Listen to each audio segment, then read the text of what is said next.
দর্শক আসসালামু আলাইকুম। দর্শক, সামনে এক সুন্দরী বোন আমাদের সোশ্যাল মিডিয়া হাজির হয়েছে। তার জীবনের গল্প শুনবো, তিনি কি বলতে চায়, তার বাস্তব জীবন নিয়ে কিছু ঘটানোর চেষ্টা করব।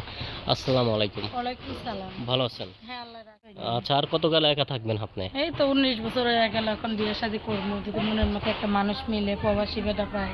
বুড়া মানুষ পাই না, বুড়ো মানুষ পেলে বিয়ে করবো। কেন জন মানুষেরা খাও কথা কয় ফোন দিয়া। আচ্ছা বয়স্ক মানুষ বিয়ে করলে কি আমার খাওয়াইবো ঠিক মতো, আমার যত্ন নিবো। আর যদি ভাই অল্প বয়সী মানুষের কাছে বিয়ে বই 2 দিন পর লাত্তি মেরে হালাই দিব। আচ্ছা আচ্ছা, তো বুঝলেন? আপনি একজন বয়স্ক মানুষ বিয়ে করতে হ্যাঁ, চাচ্ছেন? একটা বয়স্ক মানুষ পেলে আচ্ছা, বিয়ে তো করবো। আপনি দেখতে তো অনেক সুন্দর, লম্বা চওড়া, সব দিকে আছেন। কোন গ্রামে থাকেন? আমি আছি এখন শরীয়তপুর। আচ্ছা, শরীয়তপুর থাকেন। আচ্ছা, তো গ্রামে বসবাস করেন? হ্যাঁ, আমি গ্রামে। আচ্ছা, এমনি কোনো প্রেম ভালোবাসা হয়নি? না না না, আহ। আমার মাটা অসুস্থ, বুঝছেন? আমার ভাইটা হইছে মাদ্রাসায় পড়ে। আচ্ছা, তো এদিকে এখন আমি- আপনার নাম্বার কোনটা বলুন তো, কোন উপরেটা না এই নিচে? উপরেরটা। উপরেটা। আচ্ছা, তো আপনি বলেছেন যে আপনার মা অসুস্থ। আচ্ছা, আপনি কি কাজ করেন আপনি? আমি ভাই মিশিং এর কাজ করি। মেশিং এর কাজ করেন। কাজ করে কত ইনকাম হয়? মাসে 6,000 টাকা। 6,000 টাকা। এই টাকা দিয়ে কি আপনার সংসার চলে?